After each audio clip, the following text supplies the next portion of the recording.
Hey, Dad. Hey, Father. Father. Daughter or daughter. A little check-in? You want to? No, I don't want to check in.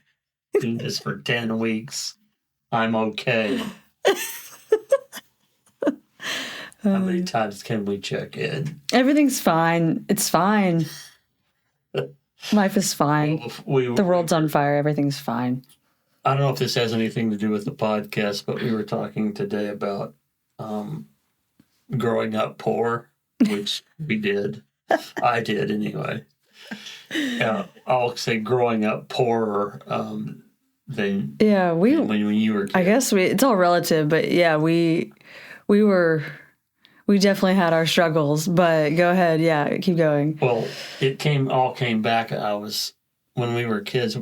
We lived in Oklahoma, and growing up and being a teenager and all that, you wanted to fit in at school, and everybody's wearing Levi's and you're wearing Roebucks or whatever they were called from Sears.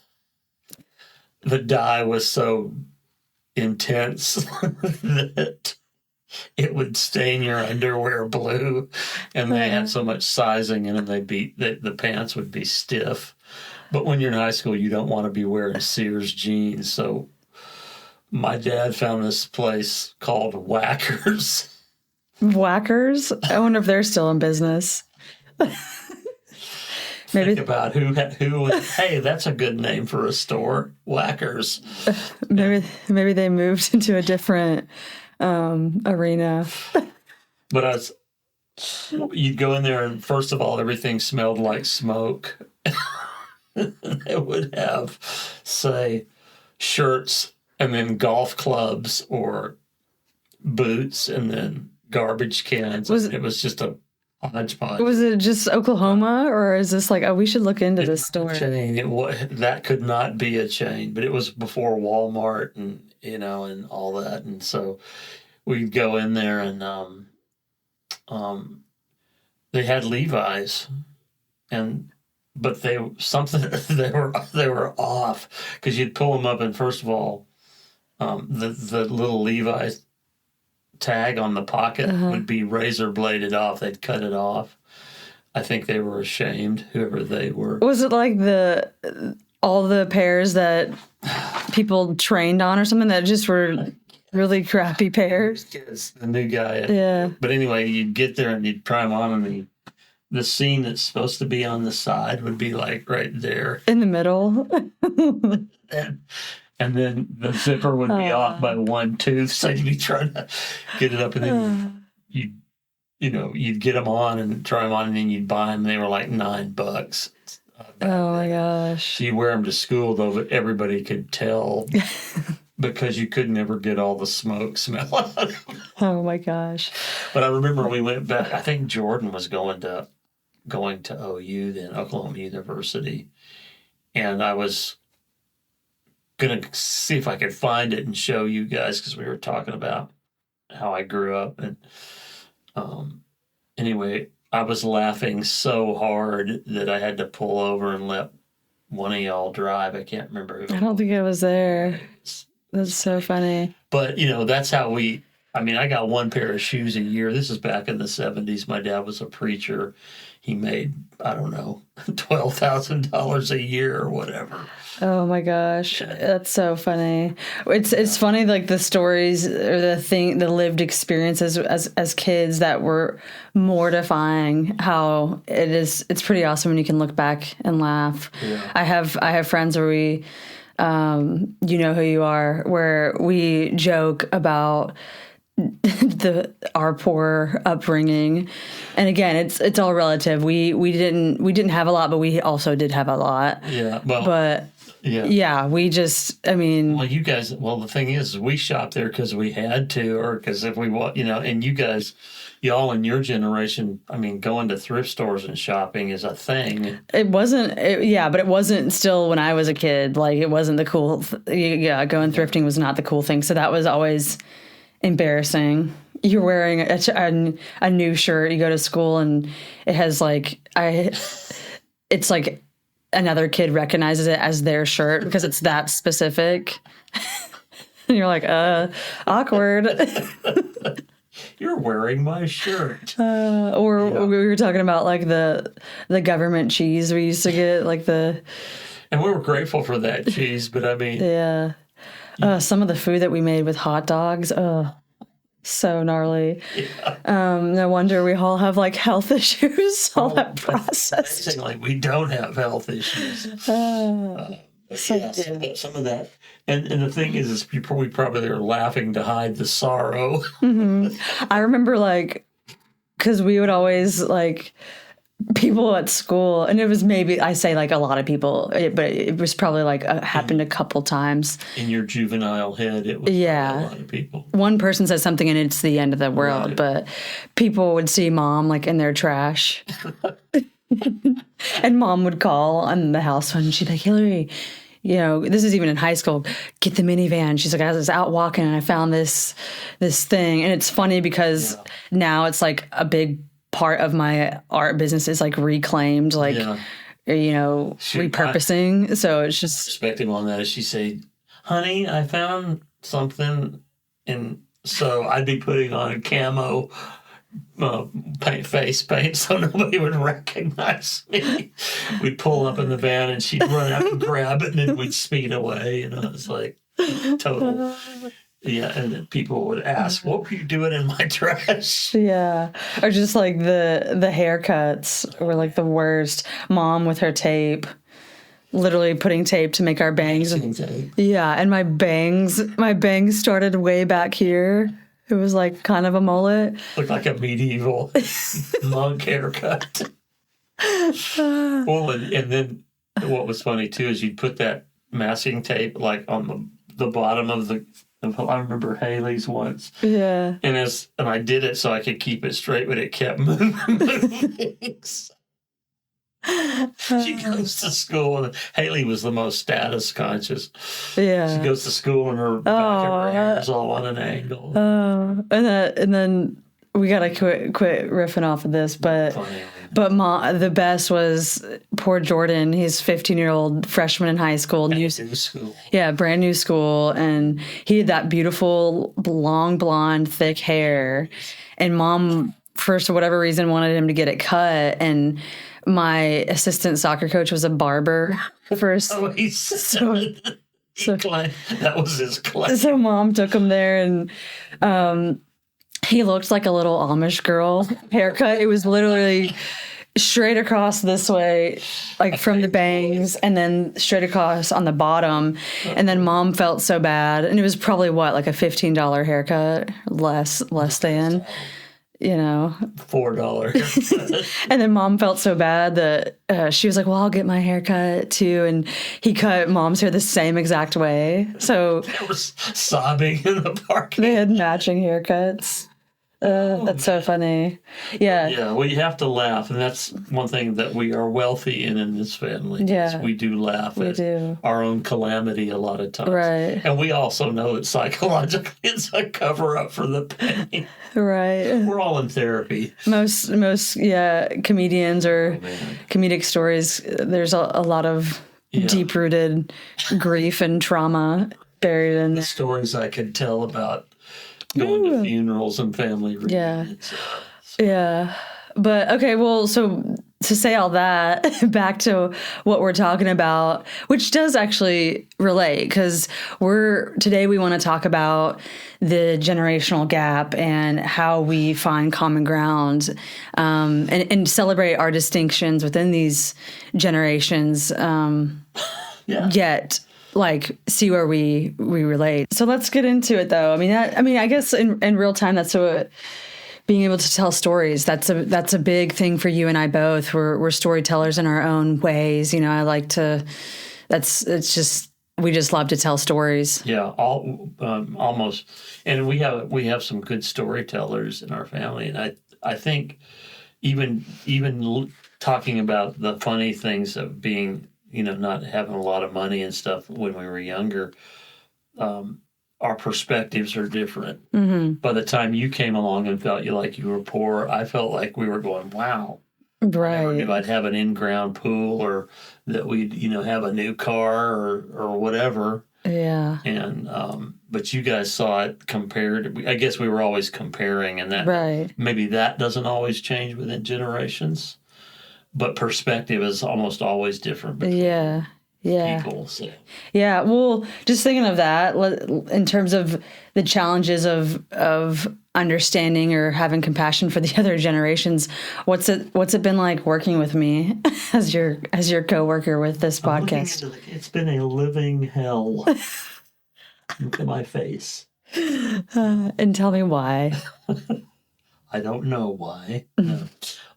It's been good. Like, what have you noticed, like, difference-wise, like, about, even just from, I know there's, like, we can get into the personality differences, but just, like, generational. And y'all have to hear us in terms of, sometimes we're not being necessarily literal, so when you hear us, don't always take everything that's said as literal. But what I'm knowing about you is you grew up and became a person, while I wasn't looking. It was weird because I'm dealing with a 36-year-old female in 2024 who looks kind of like my daughter used to look and is my daughter, but you're your own person. Mm-hmm. That's different. Mm-hmm. And that you're intelligent, you're funny, you're a people magnet.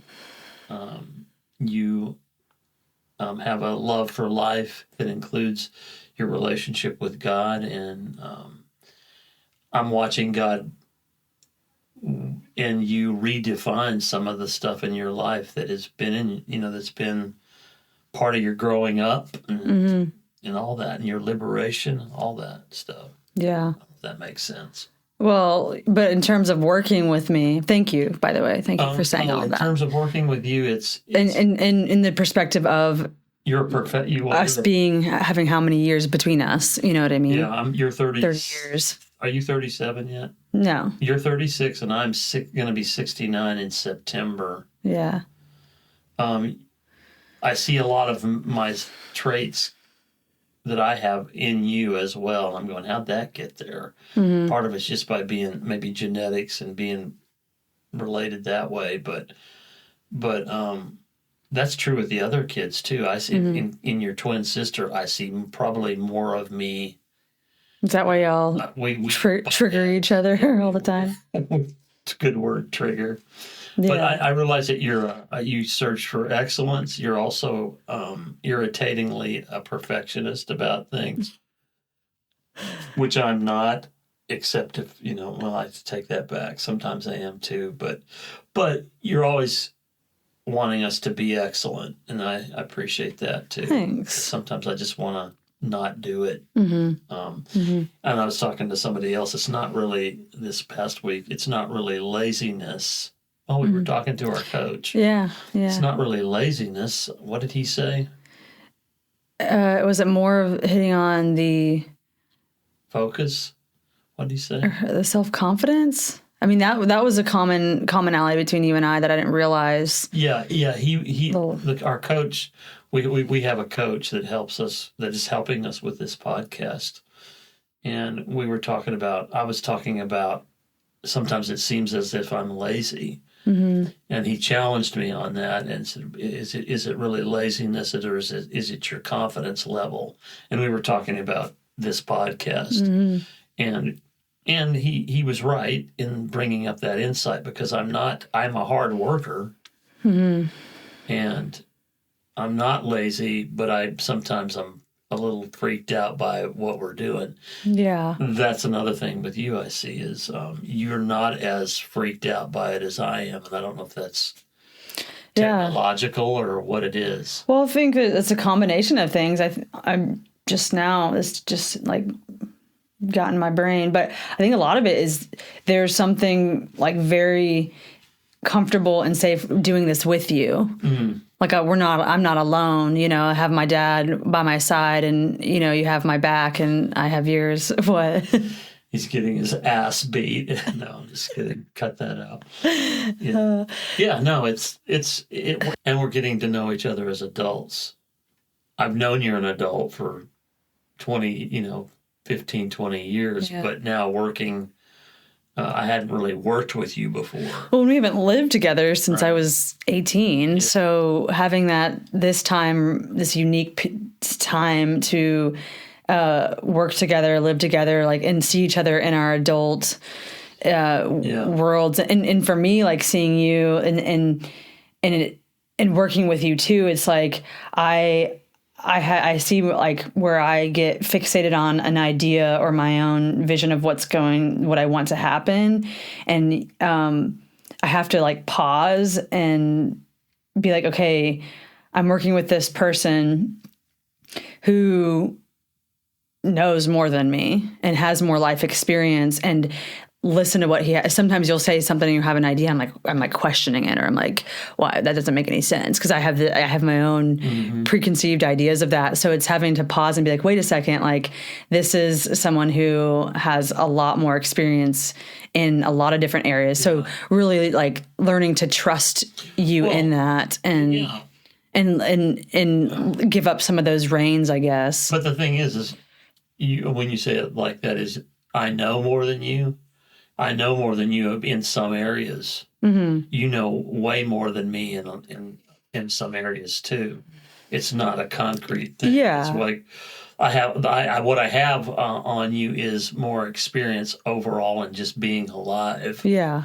But you know, as far as hiking and doing extreme stuff like that you do, I have no experience at. Yeah. Oh, I mean, just even with, like, you know, the tech stuff, that's where you do all the sound, you know, where I don't know any of that. Like, it's interesting to see where your strengths are and then where mine are with the tech stuff. Cause I'm not really the most tech savvy person compared to people in my generation. I feel like I'm kind of on the...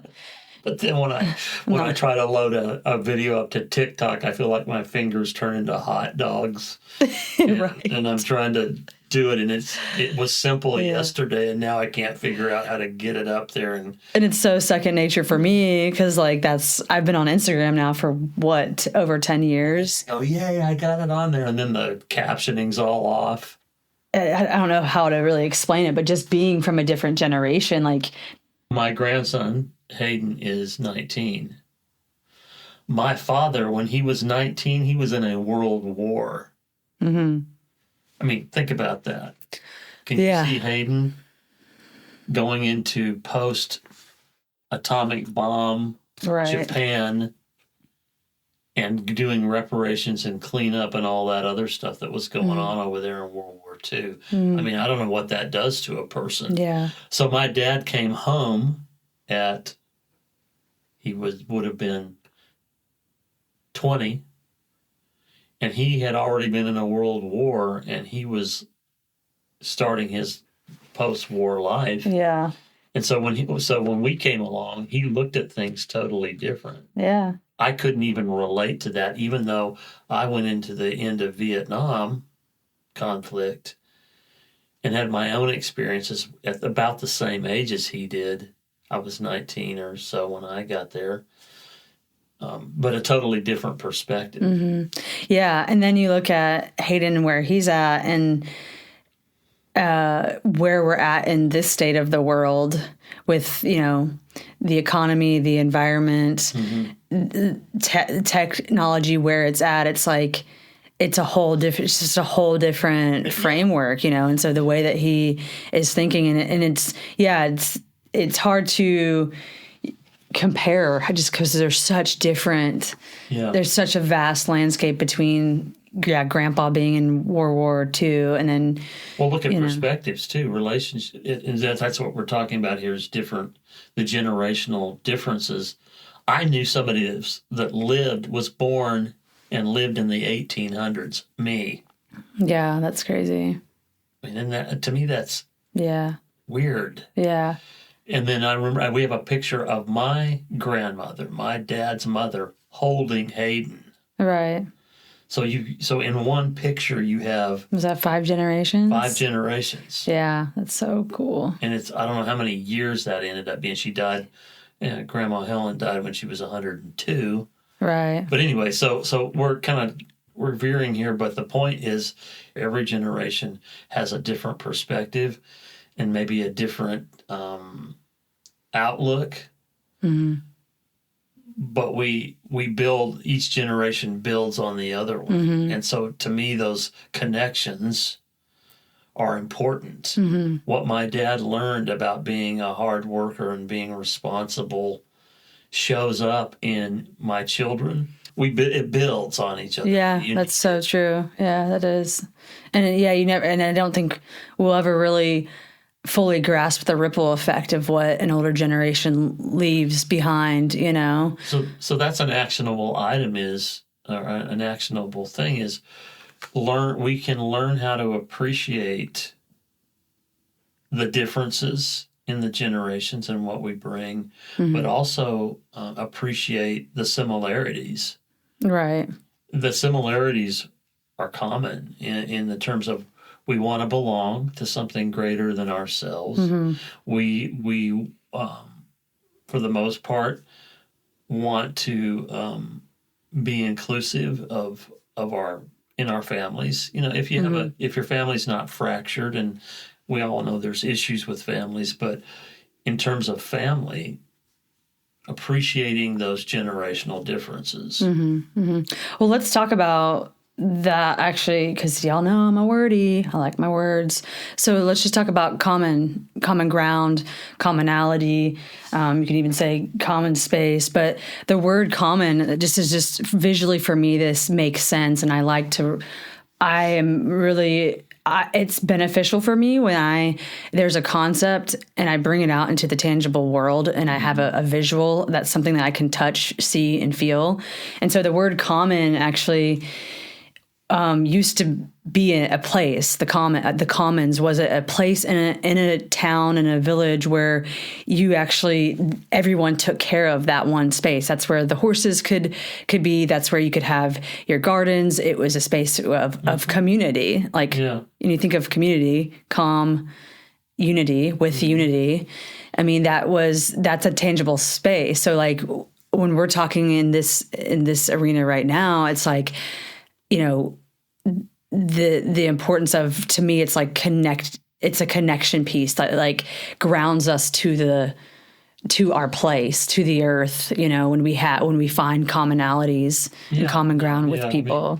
That's an actionable item when you're interacting with people that are not only your peers, but other generations. What's the common ground? Yeah. And I think that's I was having an awesome conversation with my buddy Max yesterday, actually. And, we talk about this a lot of starting there with the common space. Your generation? Yeah. Okay. But starting with what do we have in common, and then building, so to speak, building that landscape first, and having, this place that unifies, and then from there going out of okay, now that we have this bond and we share this piece of land, let's just say this common space, now, here are our differences, and how do we use these differences or distinctions to help tend to this common ground? Your differences, but also the commonality of what do you have in common? Yeah, and that's what I'm saying. Yeah. So what's a real live example of that now? I think if you talk to anybody, no matter where they're at on their politics, their religion, whatever, I think most people would agree that we want to create a good future for our kids. That to me is a wide landscape that most people want their kids to have a better life than they did. Yeah. A common thing among generations is less, that's more of an intangible, but it's as real as everybody wants to be listened to. Everybody wants to feel like they matter. Yeah. We just want to be loved, really. I was talking to a young female from Gen Z who said, I wasn't even sure I'd be alive by the time I was the age that I am now. I just didn't know. Yeah, I've felt that before. Life, lived and it was not a safe place. But everybody wants to belong. I have a friend who's in his 80s who just wants to feel like he matters, and he doesn't feel like that. It doesn't even mean it's real. It's You've heard the thing, perception's reality. Perception can be wrong, and perception can be changed. So paying attention to people, we were chasing this fast, but another thing is people want to matter, so be curious about somebody else. Just care. Years ago, we did that film project where the main question we asked people, we set up meetings with different... Across the country. Yeah, different people. That was when I was moving out west. But the main question we kicked it off with is, what's more important than being right? You know, and I, as I've, you know, lived my life and met people in various stages of life, like my elders, you know, there were things that I saw that, you know, even with you and Mom, where I was like, oh, they're just like so stuck in their ways. You know, that's like a common thing you hear, is they're so stuck in their ways. But I had to pause there and instead of me trying to prove my point and be right, like try to understand where y'all were coming from. Yeah. And realizing too, like, I mean, you know, let's just take you and I, for example. You know, our relationship, especially in my early 20s, was really rocky. You know, I felt very distant from y'all. I felt like y'all didn't understand. We had very opposing political views and all of that stuff. And I just wanted to spew, and want y'all to, you know, wave whatever flag I was waving. And when it came down to it, it's like, well, how are y'all living your lives? Like the example I have of that is like, you know, when I came out to y'all, I was 20 years old, and that, you know, threw a big riff in the whole family, you know, with me exploring or coming to terms with my sexuality. And we, you know, from the get-go, y'all surprised me, because I thought that your religion, with y'all's religion and your faith, I thought that y'all were going to kick me out. I thought that y'all were going to hate me. I thought the worst of the worst. And the very first thing Mom said to me after that, you know, when I sent the letter, was, I love you, you know, and we'll get through this. And I mean, so that, I know I'm very fortunate, because I know a lot of people did not have that. But you know why, right? The other side of that, though, is when you were feeling that was, and this didn't happen just with you, it happened with your other siblings in various ways, was based on my faith. I felt like, as I was thinking about it, because I knew something was going on with you, I just didn't know exactly what. You were struggling with that, with your identity. And what I felt like in my prayers and in my thinking and in my just meditating, it was how I handle all of this will make all the difference. And it's back to your question, what's more important than being right? What's more important than being right is being righteous, meaning doing the right thing, which is loving your children, which is loving other people. When you're in these kind of situations where you're trying to figure out how to navigate a relationship, it's almost never about the other person. It's almost always about you and what your growth opportunity and what that growth arc looks like. For me, it wasn't proving anything to you. It was, what's the right thing here? Yeah. And I think we all can be reflections for each other. I mean, if you know, what did you and Mom learn by that whole experience? What did I learn?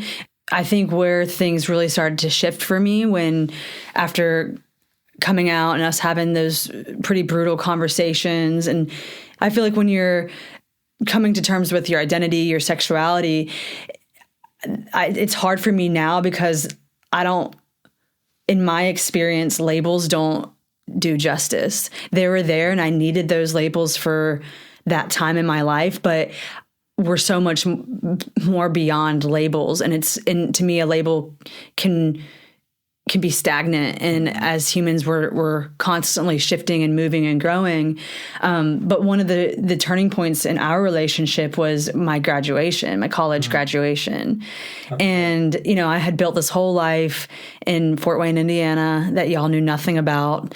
You know, I don't know, maybe came out to y'all 2 3 years prior, I think my sophomore year. And then my college graduation was. You and I talked about it when you were 16. If you remember that. I do remember that. Yeah. It was. And that's whenever that was right before I had my first girlfriend. Yeah. So it was, and I was paying attention, but so go ahead. So when you finally made a declaration about your sexuality would have been at 20, right. 4 years later.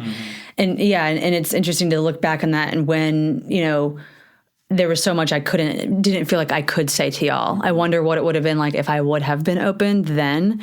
From both sides, trying to navigate it on the fly, on real time. Right. But, based on just a lot of so for my graduation, y'all came up to Indiana, and that just, for me was really eye-opening and it meant so much to me because y'all came up with a very open mind of like, we're coming into Hilary's world. We're not trying to change anything. And y'all didn't even say that. It just was how y'all behaved. Y'all just jumped right in. I mean, I was living in a house, there was anywhere from 6 to 10 of us at all times. Only 3 of us actually lived there. But, all my gay friends, had this big old party with a bunch of lesbians and a drag queen, and y'all were just right in the mix of it. And you weren't in the corner uncomfortable. You were in it. You were, I remember Darby saying her and Mom had like a really, big heart to heart when we were playing cornhole, and just to see y'all step into that world where that I'm sure was really uncomfortable. It wasn't. It wasn't? Because I think my growth in all of that from being a staunch, opinionated person in a lot of ways, how are you going to not love your child? I mean, but that's if you want to be right, you can just blow it up and mess it up. But the way I saw that is God loves me with all my stuff given by Jesus as he lived here on earth and in following his teachings. So my growth arc was, I'm going to love her no matter what. There are some things that she's done that I think are dangerous. Not even around that, but around right. stuff, I mean, the partying that you guys were doing and all that. Yeah. But when we went to the party, it was like all these young women are somebody's daughter. They all just want to be loved just like I do. Why would I not do that? Yeah. I mean, if I don't do that, then I'm a freaking hypocrite. Yeah. Well, and that's where I think for me, that's where I was able to distinguish, like, okay, we can have opposing political views or have different ideas of what, of like social,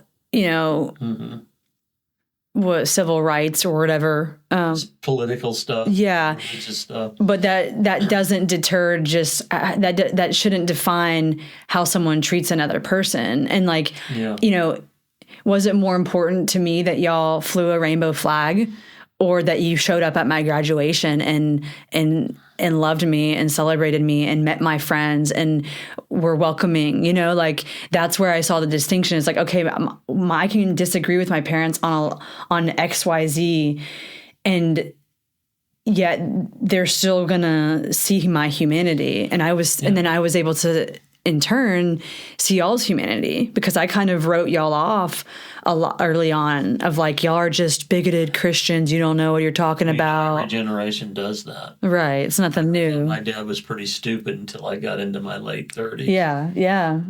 Got real smart, especially when I had kids. Yeah. Because he knew he had experience. Yeah. Yeah, and I think what you're saying is right, is whether we agree on anything, you're still a human being. And if I believe what I say I believe, my responsibility is not to change people. My responsibility is to love people. Yeah, that's pretty simple. Yeah. Yeah. Keep it simple. Story. If you're a person of faith, and for us followers of Jesus and his teachings, that's what he taught. Mm-hmm. He didn't say go jam me down people's throats and invite them to church and do all this stuff. He said go into all the world and love people. Yeah. Love your neighbor as yourself. Love God. Love people. Yeah, and I think some of the, when I think of Jesus, like so many of his stories center around a table, and that's what where the word companion literally means to break bread with, and so much of it's like build a bigger table, not a taller fence. Have you ever heard that? No, I like that. It's like that whole concept of like there's whether we're talking about generational differences or whatever opposing views we have is like, can we sit at a table and how do we break bread with each other? It's not only can we, because we can. That's true. If we calm it all down, is will we? Mm-hmm. And the thing is that's a choice. Mm-hmm. So that's a practical application of what we're talking about is as you go forward in your life, even today, instead of looking at the places where we're different, look at ways, invent ways, conceive of ways to foster those relationships with people that are different than you. Mm-hmm. It's hard. We're not sitting here saying that's easy. Yeah. It took you and me and your sisters and brothers in different scenarios some years of conscious, intentional relationship building to get where we are right now. Right. Because we could have all gone and done our own thing and said, I'm right and you're wrong, and canceled each other out. Mm-hmm. And then we would be distant. Yeah. We didn't want that. And I think the thing about all of it too is it's always ongoing. This never ceases. Like there are still things even now that are coming up that we all are having to have tough conversations on, right? And so it's like the deeper you go, and it's like I love the concept of the spiral. I was just talking to a friend about that, and that comes up a lot with other conversations I've had of just this growth of like revisiting yourself, and it's just these layers. It's always about that. Yeah. What is it's the Fibonacci Spiral in nature? That's like the... Oh, yeah. It's like that cool geometry you see everywhere. I think about that a lot whenever I'm hiking and stuff. So you talked about this in practicing and choosing to find the common ground, or you could even say like choosing to set the table with somebody. Yeah. So what... like for you right now in real time, when you think of just like the generational thing, like what is something that you choose when you go into meeting someone or getting to know someone who is not of your generation? How do you set the table? Well, you know me. Yeah. I'm curious. Ask questions. Hey, to go get coffee? Let's go get some $7 cups of coffee, and when I could get it for $0.25. But let's talk. I had some friends over, and we're all boomers. Okay, so we're all baby boomers. We invited Aaron, who is a millennial, over to talk to us about what a millennial wants from boomers. That's like really intentional. Yeah, I mean, we were focused. It's like, what do we need to do? And one of the things that Aaron said was, we don't know how to ask you guys for help. We want to. And we don't always show up on time, and we always have our schedules full, but we don't know how to approach you without it seeming really weird. So what I learned from that was okay, let me try to make this as easy as possible for us to be available and present. Mm-hmm. So you sort of had to assume your role in terms of being taking the lead on that, right? Like, oh, yeah. Why should I expect you to do that? Yeah. For me, that's making myself available, being curious. So, but that's also just knowing you. That's something that comes natural to, I think, probably both of us. Mm-hmm. So for boomers or just let's say anybody who that's not comfortable, to take the lead, or sometimes I feel like this isn't true, but sometimes I feel like boomers think that millennials are too cool for school, that millennials think that they're too cool for school, so they don't want anything to do. Yeah. And again, there's always going to be someone who freaking ruins it for everybody else. But how does someone who's not as comfortable in that take the lead? Let's take extreme sports. What makes a millennial? Because they're the only ones that have the bodies that can do it. I know a lot of older people who are pretty active. Yeah, well, I would like to say I'm active, but you'll go out and travel around the world with $5 in your pocket, or jump off a mountain and snowboard down it. Jordan's sent me a video live. They were in Breckenridge snowboarding. Y'all will take risk. What would it be like to take a willingness to take risk in those kinds of things, and taking risk with a relationship? Yeah. Start small. Ask somebody that that's a boomer if they'll just go have coffee. You don't have to have an agenda. Just go have FaceTime. Yeah. I really enjoyed Barack Obama's exit speech when he was leaving the presidency. He said, "Put down your phone." I think I'm quoting this pretty close. "Put down your phone and get off Facebook," I think he said, "and go have an actual conversation with somebody." Yeah. He was so right about that. Well, and the phone plagues all the generations. We were just talking about that. It's like we all, even though we've been introduced to technology in different stages of our life, we all struggle with being addicted to our phone. And so that's another actionable item. Yeah. Is instead of, and start modestly with all of this stuff, is put down your phone for 30 minutes every day. Turn it off, put it down, and walk away, and start small like that, and then let your mind wander. Let your mind imagine. Right. Those kind of things. Those are actual things you could do today. Yeah. Yeah. Well, something that I think a practice for me, especially when connecting with the older generation, is to really ask a lot of the questions to hear their stories. And it's always just really neat to see someone come alive again. One of my friends, Jane, she's in her 70s, and her partner, he's in his 90s. He's 91, I want to say. And to hear his stories of he lived over in Germany, maybe in England. He just knows German, but he remembers, he has stories of listening to the radio. There was a certain song that was playing on repeat when Poland was being invaded. They played the same song every day. He has memories of a little boy listening to that song, and it was I forget how many days straight they played that song the whole time that Poland was being invaded. And it's but it comes back to, what are some things that you can do to take some risk? We do what we have to do. Yeah, and I think with all of this though too, it's well, what's the point? Why do we connect? And we hit that. If you all haven't listened to episode 4, we talk about intergenerational connections and why they matter. But I think it's important to touch on that.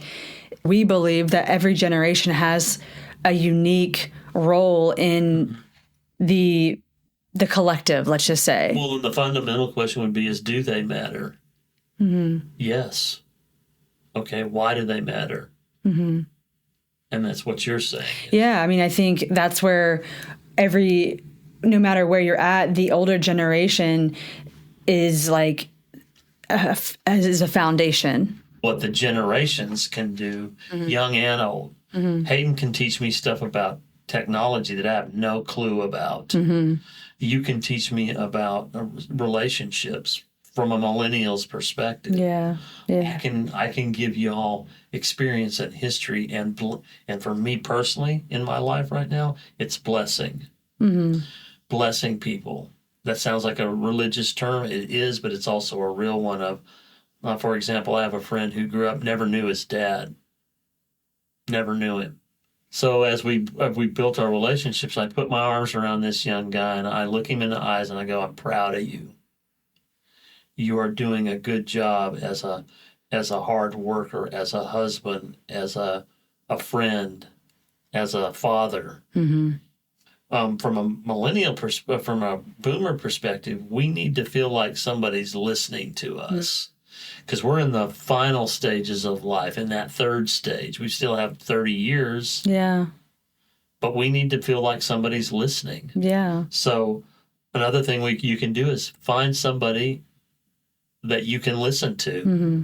Well, and that's, you know, that's something I love about my older friends is like gleaning from their life experience. Like, you know, my friend Jane, who has like a lifetime's worth of knowledge about farming and plants and, you know, for me now as I'm growing and teaching myself with carpentry, finding these masters who have a wealth of knowledge that they want to pour out. Like, you know, even me being in the stage I want to give some of my knowledge to the younger generation. Like I feel that yearning of like, here, let me show you an easier way. Like, I just made 1,000 mistakes doing it this way.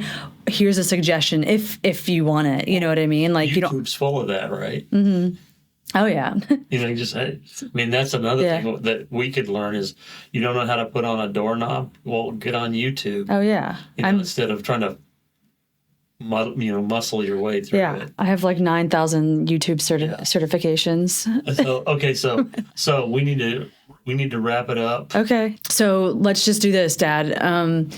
As always, give me your 3 bullet points. What are 3 takeaways from today's conversation? We need each other. Mm-hmm. Be willing to take risk and be curious. Mm-hmm. Ooh, those are good. We need each other, take risks, and be curious. All action items. What about you? What are your takeaways? My 3 takeaways would be, the first bullet point would be find your common ground. Mm-hmm. What's the common landscape? 2 would be set the table. Find one person this week that you can metaphorically set the table with in whatever way. Maybe really do it, not metaphorically. Actually set the table. That's true. Yeah. Yeah. Go have a meal with somebody, cook with somebody. So my 3rd one would be to slow down. What about that? How? You know, that's a challenge. We're all busy. We all have 1,000,001 things we have to do every day.